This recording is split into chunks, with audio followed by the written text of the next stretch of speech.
Welcome again, Anton, please. Thank you. Thank you very much, Daria, and yeah, it's my pleasure to be in Istanbul and meet the community here, and yeah, I can see that some of you guys and girls are using Terraform, which is really good. That's why I have a job. Thank you very much. Okay, so today I'd like to talk about some things related to the compliance, and maybe it will be useful for some of you, because I believe this is something what we all need to go through. Before that, let me put a couple links here and explain what I've been doing. So since 2015, I was actively participating in all of this Terraform movement, so to speak, and I organized a bunch of different conferences and events, and I usually like to share my experience as I'm traveling around the globe and talking to the community and hopefully bringing something back to the Terraform and to other tools as well. So I also like open source, and for the last many years I've been working on Terraform AWS modules, pre-commit Terraform is another pretty successful project, I would say. And also serverless TF, because apparently doing serverless on Terraform is pretty complicated thing to do, so I decided to kind of simplify it. And yeah, Terraform best practices is also a way to show how certain things has to be done, and hopefully some of you learn from there. I think it is translated into Turkish as well as 19 other languages. Yeah, so let's put it opposite. Raise your hand if you don't use or don't know any of this tool, okay? Like, everybody is using or know that there is something, right? Good, so then you are in the right place, because today we will not be talking about those so much. So this is my YouTube channel, because apparently I like to show how I'm doing certain things. I do some live coding, I talk to different developers, and have been doing this for quite a long time when COVID started and I couldn't travel, so I decided to do this one. And then I started to publish every Wednesday Terraform weekly newsletter, weekly.tf, every Wednesday. If I find something useful and something interesting in the community, then I'd like to share it, so please subscribe there, and you will receive an email every Wednesday. So most important project, which many of you know already, is Terraform AWS modules, which is a collection of Terraform AWS modules, apparently, for most common services and most popular services on AWS. Overall, it's about 500,000 downloads per day, so quite a lot of people use it, and a lot of very demanding infrastructures were built using these modules. Also, there are people who support me. They sponsor my work through GitHub, and if you use some of this, or if you want this project to succeed, please consider doing so, because I know that a lot of companies are using it pretty much as core of their business. So that's enough about me. It was like 5 minutes. Let's talk about what I want to talk most today. I want to start by explaining what is compliance, and I will also walk through typical compliance process and how normally we go through this process, and then I will demo how this is happening for the infrastructure as code part, because obviously compliance is much more than Terraform and much more than just infrastructure. So I will be focusing on just infrastructure as code today. And as was previously announced, I'm really interested in answering your questions, so I will be here, and please ask your question at the end. So what is compliance? Compliance essentially is a way to prove to your clients so that they can trust their information to your business. If we are in internet, and if we have our email address, we want to give this email address pretty much to people who we trust, or to companies who we trust, right? So compliance also is a shared responsibility, which means that if our infrastructure runs on AWS, we have to understand that AWS will not automatically make everything working for us just because they can do. They will be responsible for the bottom level, and we are responsible for the way how we deal with customer data, with software which we deploy, and so on.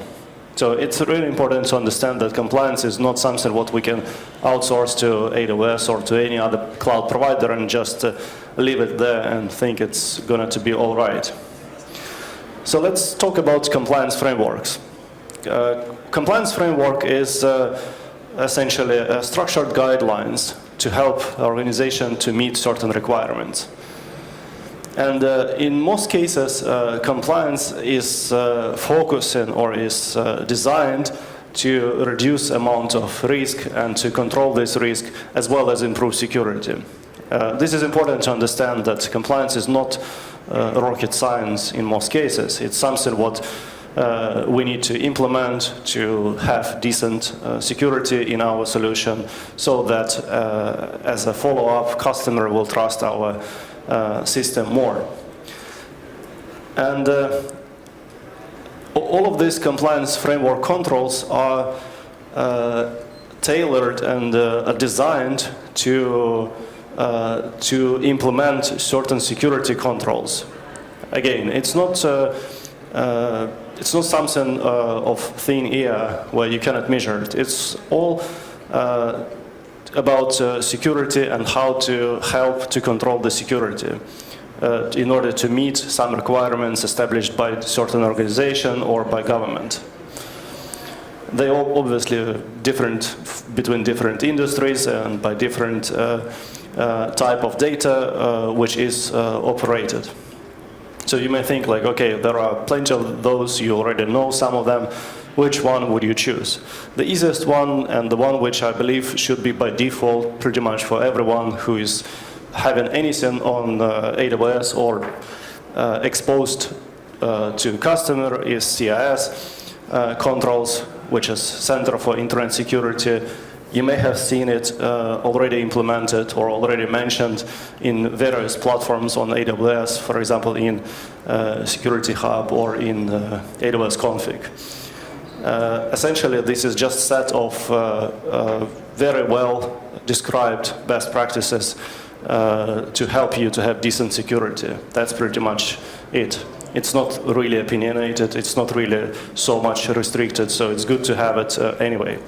Then the second one, which many of you may have seen, is called SOC 2, which is already a standard for all service providers who are dealing with customer data. They are, again, focused on security, availability, and how you're going to process customer data.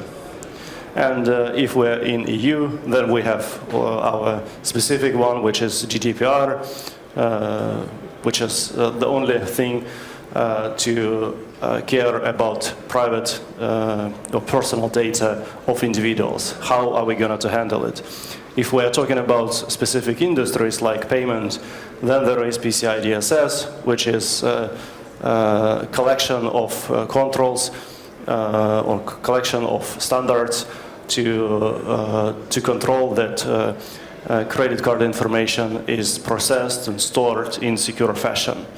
That's pretty much it. There are many more, but in most cases, people are good to understand that this is where they have to start from.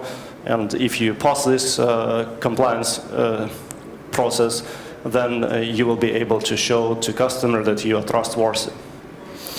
So let's look how a typical compliance process typically looks like. So first we understand which model we need to follow, like what is our scope versus what is our cloud provider scope. Then we figure out which controls do we want to implement or which regulations is important for us. And we figure out what kind of gap analysis output can we have. So we can run tools like AWS Security Hub, or Steam Pipe or Cloud Query against our infrastructure and see what exactly do we have misconfigured or where we should be looking and fix it. Right. So far, as you can see, I have not mentioned word Terraform at all. You're probably disappointed, right? No? Who is disappointed? Right. Okay, one guy is disappointed because he is CDK fan. I know, I knew this. But okay, for those who are not disappointed, we eventually, after figuring out that there is something for us to work on, we need to implement these configuration changes inside of our Terraform code. Which Terraform code, where it is stored, which GitHub repository, who is managing it, who should we talk to about this or that control. It's big uncertainty and very hard to understand. Okay, then finally we figure out now it's good. Our tool which we use to assess our compliance posture is not producing a lot of errors and a lot of red complaints. So now it's time to automate it. Good, so you can put it into your pipeline so that you can run this tool in the pipeline and see that each new change is not making anything worse. So far so good, right? And you conduct these regular audits every year for most of these frameworks. So how would you implement these required controls? This is something what is really interesting. And you may have heard, I'm pretty sure that today there were some mentions of these tools, Chekhov and Trivi and Kix. All of them are doing similar tools, similar thing. So they run against your infrastructure or against your Terraform configurations, and they tell you what is good. So you run scans and you understand this scan result and you see what is misconfigured, and somehow you may have figure out how to remediate it. Like what should you do to help it, to make it happen. So then you apply this remediation step. Or alternatively, instead of you going through this documentation and learning it by heart and understanding what exactly does this encryptic message mean, you can use something what is already compliance ready Terraform configuration. This is the project which I'm working on right now, which is called Compliance TF, where Terraform AWS modules are being patched to satisfy compliance-related security controls so that people will be able to use it right away. It's drop-in replacement. So let me demonstrate some of it in action. And of course, you don't see my screen. Now we will figure out how to share my screen. That's interesting.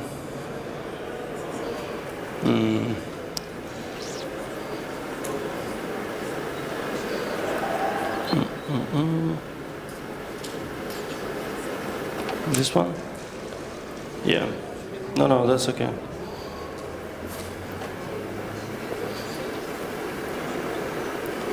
Right. Okay, cool. So here is a configuration of, this is a typical Terraform configuration where you can see that on line 5, I'm calling Terraform AWS modules to control CloudFront. I specify a version of it and I specify some parameters to it. So this is very simple and very typical example of how people use Terraform modules, right? You go to Terraform registry, you find what is there, and you specify this source here, and you specify some inputs here. Similar you do for S3 bucket and many other modules in this case. So then what you normally run in your pipeline, you run tool like Chekhov, for example, and Chekhov will verify whether this configuration is violating something or not. And in this case, if internet works well, it will tell that, okay, there is failure for this result, verify CloudFront distribution viewer certificate should be of certain version. Okay, this is already kind of encrypted, right? Not everybody know what exactly it means, how to fix it. So the normal flow is that you find this issue, you go on Google, you search for explanation of this page, and by the way, this information is not public since, I guess, 1st of April, because now it's behind paywall. I don't know why. Or maybe they moved it somewhere far away. I couldn't find it. Google doesn't know about it anyway. So this information is possible to find it. You will find it. So you'll find it and you'll understand, okay, you need to change this module somehow. So you need to look into the module, you need to understand what exactly is wrong, how exactly it is fixed. In all cases, remediation steps are written in English language where it says like, oh, you should be doing this and that. It's not something what you can easily apply as git patch, for example. And you then figure out that, okay, you need to provide another parameter. So what you do is that you specify your minimum protocol version of specific type, and you commit this code and you run checkoff again, and now checkoff will say that, okay, now it looks great. And instead of, so now if I run checkoff, there shouldn't be no complaints, and it says that passed checks 39. Great, that's what I want to see. But as you can see, it took me some effort to figure out what is this problem about. And this is a very small problem. Imagine that in real infrastructure, you will have hundreds, if not hundreds, of similar and very different type of issues, right? Across different modules, different projects, and so on.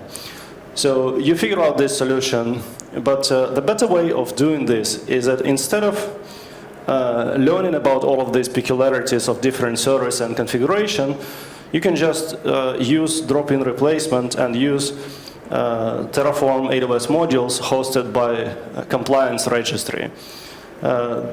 If you run it like this through registry compliance TF, there is no way for you to misconfigure it, because what we do internally is that we physically override source code and we understand what did you mean, so that it's not possible for you to make such mistakes.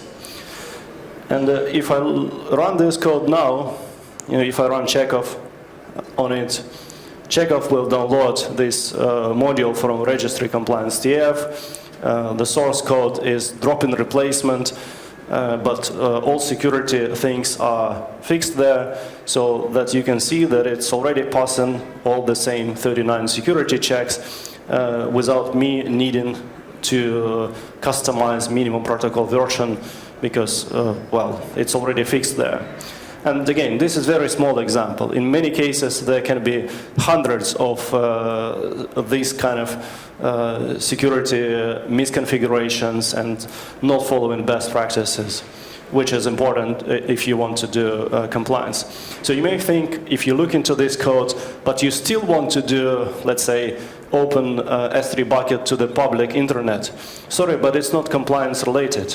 So compliance say that bucket should not be public. If you use module through registry compliance, there is no way for you to make public bucket.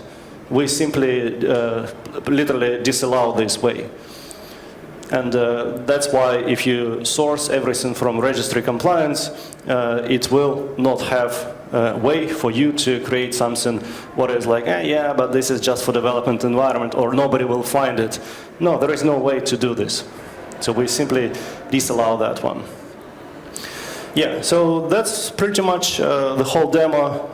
Obviously, as I said, it's backward compatible, so you can always apply the same code. You don't have to do any changes in the rest of configuration. It will just work. Okay, yeah, that was my demo, and yeah, schedule release was scheduled for Q1. As you can see now, it says Q2 already. Yeah. So yeah, I am ready for questions because I have 5 minutes left.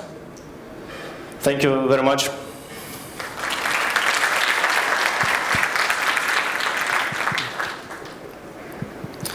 Questions, everyone? Yeah.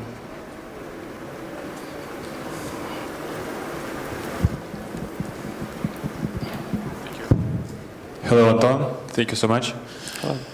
As far as I understand, registry compliance is your project, yes? Yeah. So my question is, how do you ensure that you did the right job? I mean, when we talk about compliance, for example, if I show auditor that like I use this code or I use this registry, I need to ensure him that this project also compliant, because it is, if you talk, for example, about PCI DSS, it requires qualified assessors who will say, yes, you may use this or you may not use this. Do you suggest that you will comply your project, or how do you solve this? Yeah, well, that's a really tricky question because Terraform itself does not have way of signing modules, right? So whatever you download from internet can be good, but it can be bad as well, so it's impossible to figure out. The thing which I'm gonna to implement is that registry compliance TF is gonna to be how to say, whitelisted for certain certification like PCI DSS. And also, in some cases, it's required that you source code only from your internal sources which you control. So to do that, you will be able to proxy it from the internet to your internal behind firewall, whatever, in your enterprise, and you use it yourself. Currently, this is not implemented, but I have heard this request quite frequently because people say, like, yeah, but what is the difference if we can get the same stuff from a registry, like Terraform registry, and or from this registry? Currently, I want to focus on the fact that the code from compliance registry is already updated and will be updated on the fly for you. So that's it. How to guarantee this? It's going to be your task again, because you can run a bunch of your tools after you get modules. You create infrastructure in any environment, and you run any of this Trivi, checkoff, and whatever, or monitor continuously, and you will see that, okay, yes, it does what it's supposed to be doing. Okay, yeah. Thank you.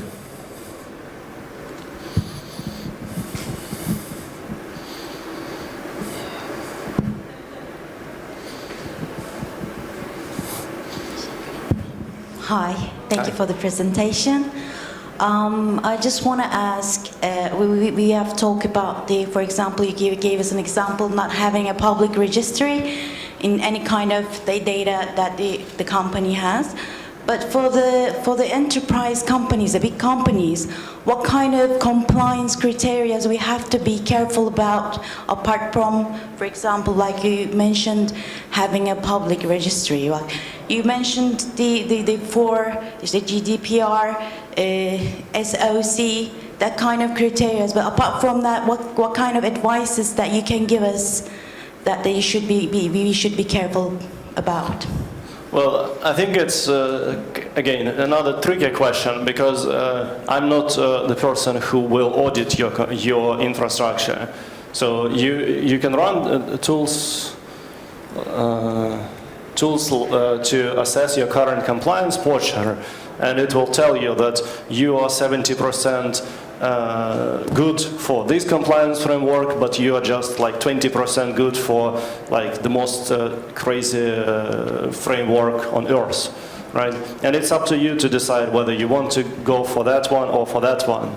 Plus, there will be certain requirements from your audit for your industry, for your organization type, for the way how you operate, what you do, and so on. Most of these things can be equalized if we look for, like, on the infrastructure level. Infrastructure, for no matter what you do, still has to be secure, like no public access, instances are not publicly available, and so on. Like all of these things are very almost identical. The rest of controls will be possible for you to customize and to say that in this case, like for example, you can say that I want to get this module which is doing best effort for like generic framework, plus I want to add a little bit more extra customization yourself. That's also possible to do with compliance registry. Yeah. Yeah, one more here. Thank you for your presentation. My question is, how can AI help to improve compliance? Oh yeah, finally we hear a question about AI, right? Because AI is everywhere. And compliance is one of these talks, one of this topic where people say like, yeah, but I can just run my ChatGPT on top of whatever code I have and it will fix everything. Good luck, first of all. We all will have job, I can guarantee. I can see how early that one is still. So the way how AI can help us with improving compliance, to my understanding, is the following. First of all, using these tools to explain what kind of expected behavior should be there. If we see, let's say, error message, then it can say like, oh yeah, probably it's misconfigured this way. So that's one way how AI can help. But mostly, I believe that in the future, we can ask AI a little bit more specific questions about our infrastructure. So we feed our data, maybe using RAG or any other technologies to LLM, and it will tell us whether we are compliant just by asking, let's say, human-friendly questions. That's what I see. But the way how to use RAG and to extend behavior of all of this LLM is beyond my knowledge right now. I can see that it's not helping so much yet. But obviously, companies who will figure out how to do this, they will be quite effective because they can replace a lot of human labor who currently go through a bunch of different spreadsheets and different forms. So yeah, it's early days to my mind, and we use AI obviously to figure out what kind of controls should be used to match certain frameworks. But we cannot use like generic ChatGPT because it's not specific enough. It's like all over the world, which is good, but also problematic. Yeah. All right, thank you very much, Anton. Thank you.